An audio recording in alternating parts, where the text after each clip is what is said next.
다음 주가 6월 25일인데 올해로 6.25 사변이 일어난 지 73년이 되었다고 합니다. 6.25 사변은 주일 새벽에 북한군이 탱크를 앞세우고 남침하면서 전쟁이 시작되었는데 그 전쟁이 무려 3년 동안 계속되었습니다. 그 3년의 전쟁 기간 동안에 가장 치열했던 전투가 바로 백마고지 전투라고 말합니다. 백마고지는 강원도 철원 지역에 있는 작은 야산으로 이 산을 남과 북이 서로 차지하려고 10일 동안 아주 치열하게 싸웠다고 합니다. 10일 동안의 그 전투 결과 국군이 이겼지만 그 기간 동안에 얼마나 거기다가 포탄을 쏴대는지 나무들이 다 사라지고 산의 높이가 1m 정도가 낮아졌다고 합니다. 그 후에 이제 전투가 끝나고 나서 산의 모양을 보니까 마치 흰 말이 누워있는 형상같이 보여서 그 고지를 백마고지라고 불렀다고 합니다. 그런데 만일 이 백마고지가 북한군에게 점령당했으면 휴전선이 지금보다 훨씬 더 남쪽으로 내려오게 되었을 것이라고 말합니다. 그래서 휴전이 되기 전에 서로 백마고지를 차지하라고 그렇게 치열하게 싸웠다고 합니다. 오늘 우리가 이 시간에 살펴볼 신명기 11장에도 유명한 산 이름이 등장하는데 하나는 에발산이고 하나는 그리심산입니다. 신명기 11장 29절은 이 산에 대해서 말씀하기를 네 하나님 여호와께서 네가 가서 얻을 땅으로 너를 인도하여 들이실 때 너는 그리심산에서 축복을 선포하고 에발산에서 저주를 선포하라고 말씀합니다. 이 말씀을 가지고 일부 신학자들이나 성경 주석학자들은 그리심산은 축복의 장소고 에발산은 저주의 장소라고 이렇게 얘기를 합니다. 그래서 지금도 그 저주의 산인 에발산은 완전히 산이 메말라서 나무가 없고 바위투성이만 있는 반면에 그리심산은 그 수목이 울창하고 산세가 좋아서 아주 보기에 아름다운 그런 산이라고 얘기합니다. 그리심산은 아랍어로 자발레투라고 하는데 높이가 약 한 980m, 현재 이스라엘 북부 나블루스 근처에 있다고 합니다. 신명기에 의하면 모세가 하나님의 그 명령을 선포하면서 이스라엘 12지파를 반으로 나눠서 6지파는 그리심산에 다른 6지파는 에발산에 세우고 그리심산에서 시므온, 레위, 유다, 이사갈, 요셉, 베냐민 6지파를 축복하였다고 말씀하고 있습니다. 또 열왕기상 12장 25절부터 29절을 보면 이스라엘 왕국이 분열한 이후에 여로보암이 에브라임 산지에 세겜을 건축하고 거기서 살면서 또 분우엘을 건축하고 그 마음에 생각하기를 만일 이 백성이 예루살렘에 있는 여호와의 전에 제사를 드리고자 하면 올라가면 이 백성의 마음이 유다왕 르호보암에게로 돌아가리라. 그래서 이에 계획하고 두 금송아지를 만들어서 하나는 베델에 두고 하나는 단에 둔지라. 이 일이 저희에게 죄가 된지라는 이런 말씀이 나옵니다. 세겜은 에벨산과 그리심산 사이에 있는 도시로 예루살렘에서 정북쪽으로 한 50km 좀 떨어져 있습니다. 아랍인들은 이것을 나블루스라고 하는데 이곳에는 옛날 그 야곱의 우물이 있어서 성지 순례자들이 반드시 이곳을 찾는 곳으로 옛날 사마리아인들은 유대 사람들에 대항해서 이 산 정상에 성전을 세웠습니다. 시온산이 유대 사람들에게 거룩한 산이듯이 사마리아 사람들에게는 그리심산이 아주 거룩한 산입니다. 그래서 그리심산은 사마리아인들에게 예배의 중심지가 되었습니다. 오늘 우리가 신명기에 나오는 그리심산과 에벨산을 살펴보면서 잊지 말아야 될 것이 있습니다. 일부 신학자들이나 성경 주석가들은 그리심산은 축복의 장소이고 에벨산은 저주의 장소라고 이렇게 이야기하는데, 그리심산이 정말 축복의 장소고 에벨산이 저주의 땅인가? 과연 그럴까?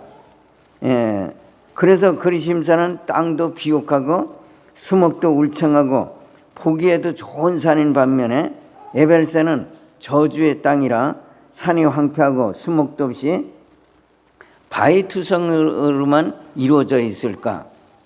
그것을 우리가 생각해 보지 않을 수 없습니다. 저는 개인적으로 그렇지 않다고 생각합니다. 하나님이 지구를 창조하실 때 6일 동안 세상을 창조하시면서 하나하나가 보기에 힘이 좋았다라고 할 정도로 아주 이 지구 모든 부분이 아름답고 정말 보기에 좋았습니다. 그런데 유독 에벨산을 저주의 산으로 만드셨으리라 여겨지지는 않습니다. 그렇다면 왜 에벨산을 저주의 산으로 그렇게 지명하셨을까? 그것은 저주와 축복에 대한 교훈을 주시고자 에벨산과 그리심산을 비유적인 장소로 이렇게 만드는 거죠.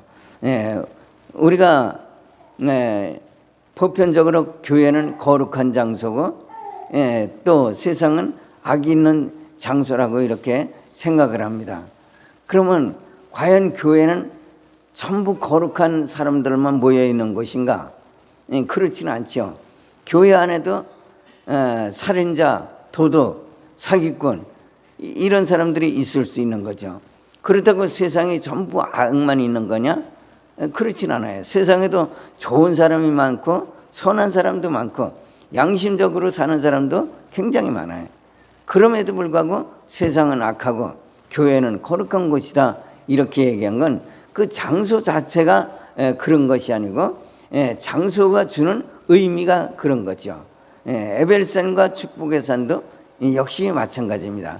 그 장소가 축복의 장소가 아니고 의미를 그렇게 부여를 한 거죠.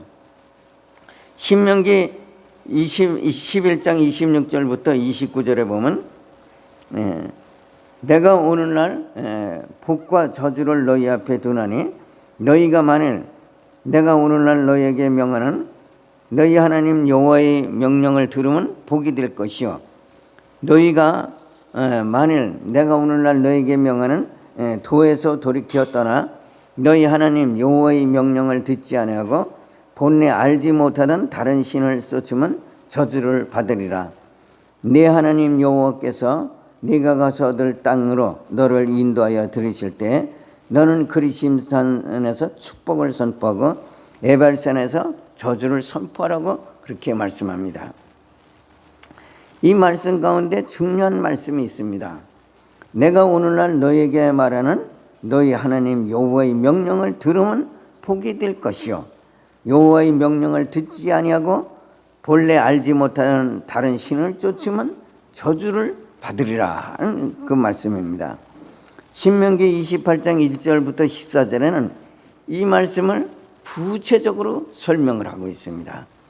거기에 보면 내가 오늘날 네게 명령하는 그 모든 명령을 지켜 행하면 네 하나님 여호와께서 너를 세계 모든 민족 위에 뛰어나게 하실 것이라 그렇게 이야기합니다.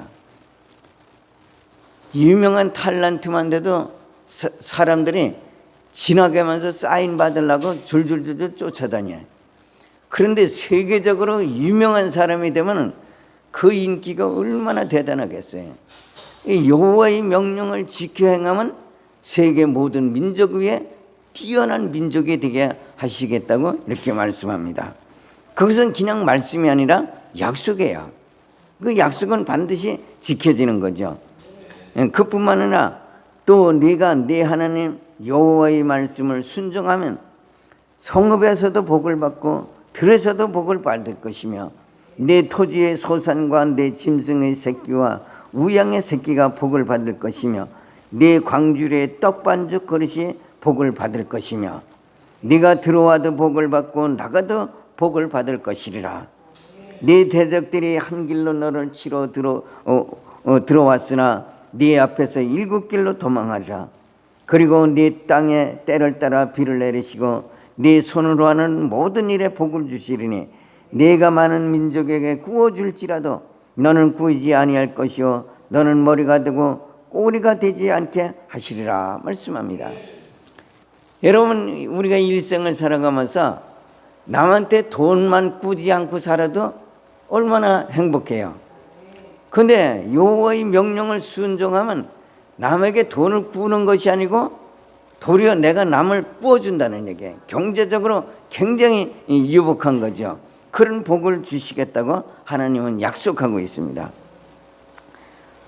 제가 서두에서 말씀드렸듯이 백마고지가 남북한 모두에게 중요한 고지이기 때문에 북쪽도 남쪽도 한치의 양보 없이 아주 치열하게 전쟁을 했습니다. 그렇듯이 오늘 우리가 양보할 수 없는 산이 바로 축복을 선포하는 그리심산입니다. 이 그리심산을 우리가 빼앗기지 않기 위해서는 믿음의 선한 싸움을 싸워야 될 줄 믿으시길 바랍니다. 백마고지를 배경으로 만든 영화를 보면 10일 동안 치열한 전투를 하는 중에 때로는 비가 억수같이 쏟아져 갖고 산이 온통 흑진창이 되어버려서 진창에 발이 한번 빠지면 잘 빠져나오질 않아요. 그러니까 그런 데서 온몸이 진흙투성이가 된 그런 상태에서 군인들이 전투를 하는 거예요. 전투를 하면서 진흙창에 빠지지 않으려고 마른 곳을 찾아다니면서 전투를 하겠습니까? 비가 오거나 말거나 진창에 빠지거나 말거나 오직 승리만을 위해서 적진을 바라보면서 총을 쏘는 게 군인이죠. 오늘 믿음의 선한 싸움을 싸우는 성도들도 마찬가지입니다. 하나님의 말씀을 지키는데 사람들의 이목을 의식하고 또 환경을 핑계 삼고 세상을 따라다니다 보면 하나님의 말씀을 지키기가 굉장히 어려워집니다. 그렇게 되면 너희가 만일 내가 오늘날 너희에게 명하는 여호와의 명령을 듣지 아니하고 본래 알지 못하던 다른 신을 쫓으면 저주를 받으리라. 그 말씀을 피할 길이 없는 것입니다. 하나님의 축복을 내 것으로 만들고 저주가 내게 임하는 것은 다른 사람이 하는 것이 아니고 바로 본인 스스로가 그걸 만들어가는 것입니다. 신앙은 하늘에서 거저 뚝 떨어지는 게 아니에요. 신앙은 우리가 만들어가는 거예요. 그 우리가 만들어가면서 하나님과의 깊은 관계를 맺을 적에 하나님의 주시는 복이 내게 임한다는 사실을 믿으시길 바랍니다. 중요한 것은 오늘 내가 어느 편에 서 있는가 하는 그것입니다. 하나님 편에 서 있을 것인가 아니면 세상 만문신의 편에 서 있을 것인가. 중요한 것은 에발산에 서 있다고 해서 저주가 임하는 것이 아닙니다. 그렇다고 그리심산에 서 있다고 해서 모든 것이 다 복이 되는 것도 아닙니다. 하지만 우리가 어느 편에 서 있는가 하는 것은 단순히 내 편이나 내 편이나 하는 그런 것이 아니고 사느냐 죽느냐 하는 그런 문제라는 사실을 믿으시길 바랍니다. 민수기 16장에 보면 고라와 루벤 자손 엘리압의 아들 다단과 아바람과 벨렛의 아들 온이 당을 짓고 족장 250인과 함께 일어나서 모세에 대해서 네가 우리를 젖과 꿀이 흐르는 땅으로 인도하여 들이지도 아니하고 밭도 포도원도 우리에게 기업으로 주지 아니하니 우리는 올라가지 아니하겠노라 하고 모세를 대적하게 됩니다. 그러자 모세가 너희 각 사람이 향로를 취해서 여호와 앞으로 가져오라. 여호와가 과연 누구에게 함께하는가 한번 보라. 그러자 그들이 향로를 취하여 불을 담고 향을 피우고 해막문에 서게 되자 모세가 회중에게 너희는 고라와 다단과 아비람의 장막 사면에서 떠나라. 그리고 여호와 앞에 설 자는 나를 따르라. 그렇게 얘기를 합니다. 그러자 고라와 함께 당을 지은 자들이 그 말이 끝나기가 무섭게 전부 그들이 밑에 땅이 갈라져서 고라와 함께 속한 모든 사람들의 물건을 삼킴에 그들이 총회 중에서 망하니라고 이렇게 기록되고 있습니다. 여호와의 편에 서느냐 아니면 세상을 중요하게 여기고 사람을 따르느냐 하는 것은 어느 시대나 우리에게 어느 편에 설 것인가 하는 결단을 요구하게 됩니다. 열왕기상 16장 30절부터 33절에 보면 하나님 앞에 패역한 아합으로 인하여 나라에 가뭄이 들어 기근이 심해졌습니다. 또 아합이 시돈 왕의 딸 이세벨을 아내로 맞아들이면서 그가 바알을 섬겨 예배하고 사마리아에 바알의 신전을 건축하고 또 아세라 상을 만들었으니 그는 이전에 이스라엘의 모든 왕보다 심히 이스라엘 하나님 여호와를 노하게 하였더라고 이렇게 기록하고 있습니다. 그 일로 하나님은 3년 동안 비가 지면에 내리지 않게 하셨고 이스라엘 땅에 가뭄이 들게 되었습니다. 그러자 엘리야가 아합을 찾아가서 이스라엘과 이세벨의 상에서 먹는 바알의 선지자 450명과 아세라 선지자 400명을 갈멜산으로 모아 내게로 나아오소서라고 얘기합니다. 그때 엘리야가 그 선지자들을 모아놓고 함께 모여있는 백성들을 향해서 소리칩니다. 이르되 너희가 어느 때까지 둘 사이에서 머뭇머뭇 하라느냐. 여호와가 만일 하나님이면 그를 따르고 바알이 만일 하나님이면 그를 따르지니라 하고 선포합니다. 이것은 오늘 우리에게 중요한 결단을 요구합니다. 밤낮 예수 믿는 흉내만 내지 말고 예수를 믿으라면 제대로 믿으라. 그리고 예수가 마땅치 않으면 세상으로 돌아가라. 이런 결단은 우리에게 요구하는 거예요. 그리스도인이 그리스도인다워지지 않으면 그것은 하나님께 영광이 되지도 않을 뿐만 아니라 믿지 않는 자를 욕먹게 하고 세상에 지탄거리가 되게 됩니다. 그렇기 때문에 우리의 신앙을 바로 지키기 위해서는 항상 결단이 필요하다는 사실을 믿으시길 바랍니다. 바알과 아세라 선지자 850명과 엘리야 한 사람이 각각 소 한 마리를 취해서 각을 뜨고 제사를 드리게 하고 누구의 제단에 불이 내리느냐 그 제단에 불이 내리게 한 신이 진짜 신이라는 사실을 온 백성이 지켜보는 가운데서 시합을 하게 되었습니다. 물론 결과는 엘리야가 세운 제단에 불이 내림으로 엘리야가 승리하게 됩니다. 엘리야는 그 승리 후에 바알 선지자, 아세라 선지자 850명을 기손 시내로 끌고 가서 다 목을 베어 죽이게 됩니다. 여러분, 돼지 한 마리 잡는 것도 쉽지 않아요. 그것도 칼로 목을 베어서 죽이려면 그 얼마나 용기가 필요한지 몰라요. 담력이 시원찮은 사람은 그 돼지 한 마리도 쉽게 잡지를 못해. 그런데 여러분, 사람을 850명을 그 기손 시내가에서 죽인다고 생각해 보세요. 얼마나 잔인하고 얼마나 정말 처참하겠어요. 어떻게 하나님의 사람 엘리야가 그런 일을 할 수가 있겠어요? 있을 수 없는 거죠. 그런데 왜 그렇게 하느냐?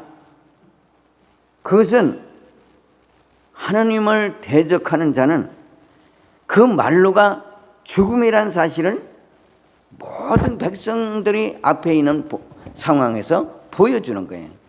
그러니까 너희가 앞으로 또 이따위 짓을 하게 되면 반드시 죽음이 찾아온다. 그러니까 하나님을 제대로 섬기든지 하나님이 싫으면 바알을 섬기든지 둘 중에 하나 택하라는 그 선택을 요구하고 있는 것입니다. 이것은 비단 구약 성경에만 있는 것이 아니고 하나님을 대적하는 자의 말로는 곧 죽음이라는 사실을 신약에도 선포를 하고 있습니다. 요한계시록 2장 18절에 보면 그러나 두려워하는 자들과 믿지 않는 자들과 흉악한 자들과 살인자들과 음행하는 자들과 점술가들과 우상숭배자들과 거짓말하는 모든 자들은 불과 유황으로 타는 못에 던지리니 이것이 둘째 사망이라고 얘기하고 있습니다. 참 안타까운 것은 세상 사람들은 예수를 알지 못해서 그런다 하지만은 예수 믿는 사람들조차도 내가 하나님 앞에 바로 서지 않으면 유황불 못에 던져진다는 이 사실을 잘 알지를 못해. 죽음 이후에는 그냥 그걸로 끝난다고 생각하는 사람들이 상당히 많아요. 그 예수를 믿어도 잘못 믿고 있는 거죠. 예수를 믿으면서 어떻게 영의 세계가 있다는 것을 모르게 할 수 있겠어요. 그렇게 답답하게 신앙생활하는 사람들이 얼마나 많은지 몰라요. 지금 우리는 예수를 믿느냐 안 믿느냐는 그것을 별로 중요하게 여기지도 않고 신실하게 신앙생활하는 것이 그렇게 중요한 것인가 그렇게 이제 생각을 하겠지만은 요한계시록에서 특별히 믿지 않으냐 하는 자들과 우상숭배자들을 유황으로 타는 불못에 던져진다고 하면 하나님보다 돈을 더 사랑하고 만문신을 숭배하는 그런 사람들이 어떻게 지옥불에 던져지지 않겠어요? 예수를 믿으면서도 하나님 영광보다 돈을 더 사랑하는 사람들이 얼마나 많아요. 남의 집 결혼식에 가서 부주돈은 10만 원, 20만 원 내면서도 하나님 앞에 내는 감사헌금은 얼마나 인색한지. 그런 신앙생활을 갖고서 무슨 하나님 앞에 영광을 돌린다고 하겠어요? 하나님의 그 마음은 보시지 않겠어요? 우리는 하나님 앞에 정말 영광 돌리는 그런 삶을 살아야 될 줄 믿으시길 바랍니다. 대부분의 그리스도인들이 하나님을 믿기는 믿어도 그분이 살아계시다는 사실을 인식하지 못하고 신앙생활하고 있습니다. 그래서 요한복음 1장 14절에 보면 말씀이 육신이 되어 우리 가운데 거하심에 우리가 그의 영광을 보니 아버지의 독생자의 영광이요 은혜와 진리가 충만하더라고 말씀합니다.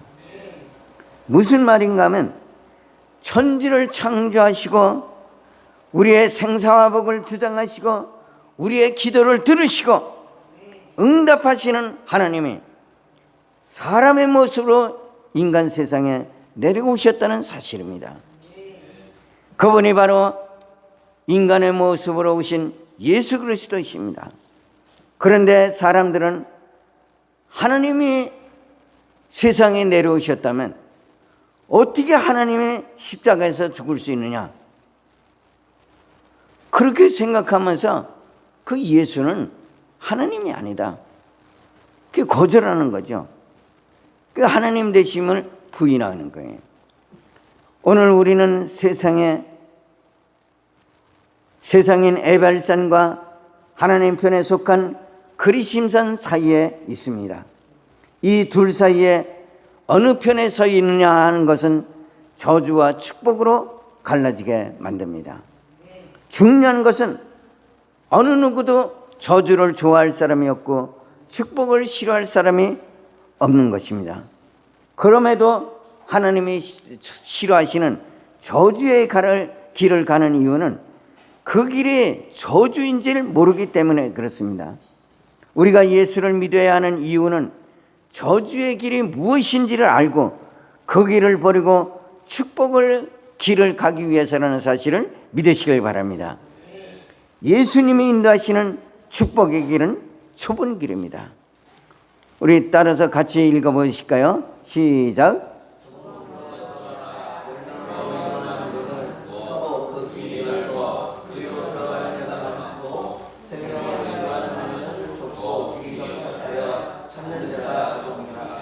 그래서 요한복음 16장 26절에 보면 예수께서 하늘로 올라가시기 전에 제자들에게